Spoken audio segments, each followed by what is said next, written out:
नमस्कार, मुझे उम्मीद है आप सारे लोग सुरक्षित होंगे और खुश होंगे और फ़रवरी के महीने का स्वागत कर चुके होंगे। तो जैसे ही फ़रवरी का महीना आता है, हमारे सामने होता है बजट और बजट को लेके हम सारे लोग एक्साइटेड होते हैं। अब न्यूज़ चैनल्स पे हम अलग-अलग एक्सपर्ट्स के माध्यम से उसका एनालिसिस देख रहे होते हैं और पार्लियामेंट में जो है जब बजट पेश हो रहा होता है, तो उसको सुन रहे होते हैं। मुझे लगा कि एनजीओ सेक्टर को भी लेकर एनालिसिस करने की ज़रूरत होगी। एक अटेम्प्ट है मेरा, मैंने कई जगहों से इन्फॉर्मेशन कलेक्ट की है और उसको आप लोग के साथ साझा करने की कोशिश कर रहा हूँ। कहीं गलती हो तो क्षमा करिएगा और इसमें कुछ मेरे सुझाव हैं, ओपिनियन है, वो मेरे पर्सनल ओपिनियन है। ज़रूरी नहीं कि आप उससे सहमत हों और कहीं पे भी त्रुटि हो किसी भी इन्फॉर्मेशन में, तो आप उसको वेरीफ़ाई खुद भी करिएगा और मुझे भी सजेस्ट करिएगा। तो इस बार का जो बजट है, उसमें एक बहुत इंटरेस्टिंग चीज़ देखने को मिली है कि इस बार जो है ये बजट में जो जेंडर बजट है, वो उसका एलोकेशन जो है बढ़ा है। तो एक अच्छा इंडिकेशन है कि कहीं न कहीं एक बहुत ही प्रोग्रेसिव माइंड के साथ जो है, हम आगे बढ़ रहे हैं और ख़ासकर कोविड के बाद इस तरह के इंक्रीज़ होना, जेंडर बजट में एलोकेशन का इंक्रीज़ होना, ये इंडिकेट करता है कि कहीं न कहीं एक जेंडर बैलेंस बनाने की कोशिश की जा रही है, जो जेंडर गैप है, उसको भी भरने की कोशिश की जा रही है। तो कोविड में ऐसा शायद हुआ होगा या बाकी जो परिस्थितियाँ होती हैं, उससे कहीं न कहीं जेंडर गैप बढ़ा होगा। तो गवर्नमेंट का एक अटेम्प्ट है कि उस जो भी बढ़ा है जेंडर गैप या फिर आगे और जो है जेंडर गैप नहीं बढ़े, तो उसको पाटने के लिए, उसको ब्रिज करने के लिए कहीं न कहीं मुझे लगता है कि एक अटेम्प्ट किया गया और इसका हम सबको स्वागत करना चाहिए। एनजीओ सेक्टर में, सोशल सेक्टर में इसकी एक इम्पोर्टेंस है कि हम अपने प्रोग्राम्स में जेंडर को क्रॉस कटिंग के रूप में देखते हैं, मैक्सिमम प्रोग्राम्स में। तो ये एक सरकार का भी अटेम्प्ट है कि जेंडर का जो गैप हो वो ब्रिज हो और हमें भी एज़ एन एनजीओ सेक्टर में जो लोग काम करते हैं, सोशल सेक्टर में जो लोग काम करते हैं, उनको भी देखना है कि उन वो भी जब जो भी प्रोग्राम्स डेवलप करें, उन प्रोग्राम्स में भी जो ये जेंडर गैप हो उसको कम करने के लिए बजट एलोकेशंस हो। तो अभी यह समय आ गया है, अभी आप लोग अपने फाइनेंशियल ईयर्स की प्लानिंग करेंगे, एनुअल प्लानिंग करेंगे और अपने बोर्ड को प्रेज़ेंट करेंगे। तो प्लीज़, प्लीज़, प्लीज़ अपने जो ऑर्गनाइज़ेशन का आप लोग का बजट होगा उसमें देखिएगा कि जेंडर के लिए भी बजट रखिए और ताकि वो जो गैप हो, वो ब्रिज हो पाए। आगे हम देखते हैं तो अलग-अलग जो सोशल सेक्टर में एलोकेशन है उसके बारे में बात करते हैं। ओवरऑल जो सोशल सेक्टर में एलोकेशन थोड़ा-सा कम हुआ है। ये पहले पिछले साल तक ये 8.84 लाख करोड़ था और इस साल जो है ये 8.28 लाख करोड़ है। कोई बहुत बड़ा कट नहीं है, लेकिन ये हमें समझने की ज़रूरत है कि ये शायद इसलिए हुआ बिकॉज़ पिछले साल तक हमारे पास कोविड था और कोविड से जूझने के लिए सरकार बहुत सारे इनिशिएटिव्स कर रही थी। तो इसलिए वो एलोकेशन ज़्यादा रहा होगा। इस साल अभी कोविड नहीं है, तो इसलिए उस एलोकेशन को थोड़ा कम कर दिया गया है। लेकिन एक अच्छी चीज़ ये है कि बहुत बड़ा कट नहीं है। यानी बहुत सारे जो इनिशिएटिव्स हैं शायद वो अभी भी चल रहे होंगे। तो ये एक मुझे लगता है कि ये भी एक ठीक-ठाक प्रयास है गवर्नमेंट का जो है सोशल सेक्टर को लेकर और मुझे उम्मीद है कि आने वाले फाइनेंशियल ईयर्स में आने वाले समय में जो है सरकार इस बजट को और बढ़ाएगी। एक कारण जो मुझे और समझ में आता है इस जो छोटा-सा कट हुआ है कि कहीं न कहीं सरकार का एक फ़ोकस इस साल ये भी रहा है कि वो इंफ्रास्ट्रक्चर में जो है काफ़ी इन्वेस्टमेंट कर रही है। तो उसका जो बजट एलोकेशन है, उसमें काफ़ी बजट गया है। तो कुछ बजट शायद हो सकता है कि वहाँ पे हो इंफ्रास्ट्रक्चर डेवलपमेंट करने के लिए एंड शायद उसकी वजह से यहाँ पे थोड़ा बहुत जो है, हमें कट देखने को मिलता है। दूसरा एक मेजर चेंज हम अभी देख रहे हैं कि एमजीएनआरईजीएस का जो बजट है, उसमें 33% कम हुआ है।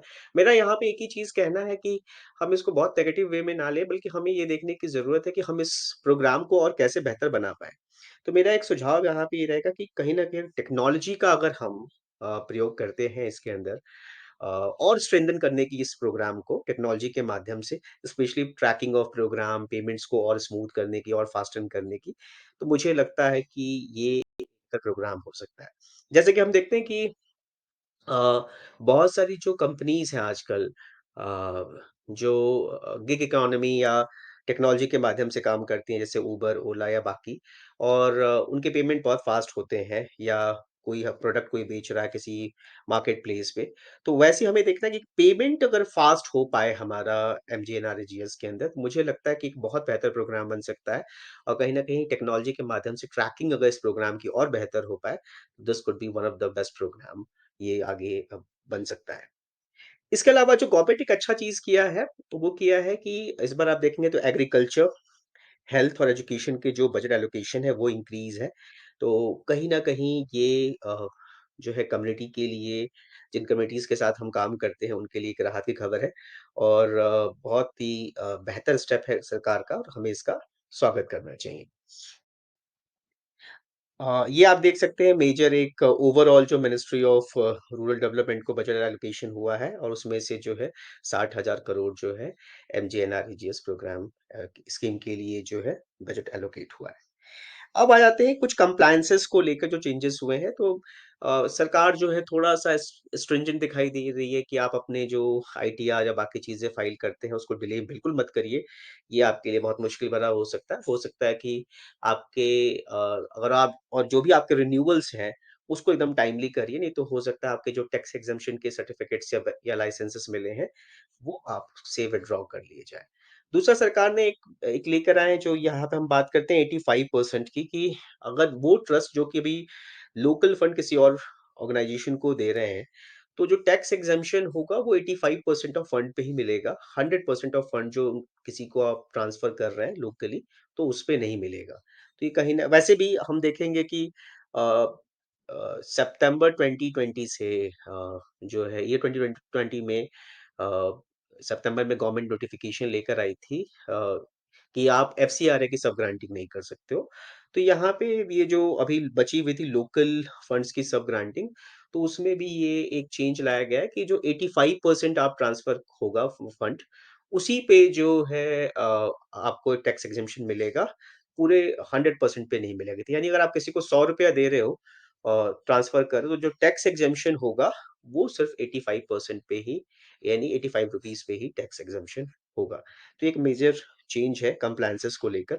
ओवरऑल सरकार थोड़ा-सा स्ट्रिंजेंट है, मुझे लगता है ये हमारी जो एनजीओ सेक्टर है उसके लिए बहुत अच्छा है कि हमें भी एक मौका है कि हम अपने कंप्लायंसेस या अपने दस्तावेज़ों को बहुत बेहतर तरीके से कर पाएँ।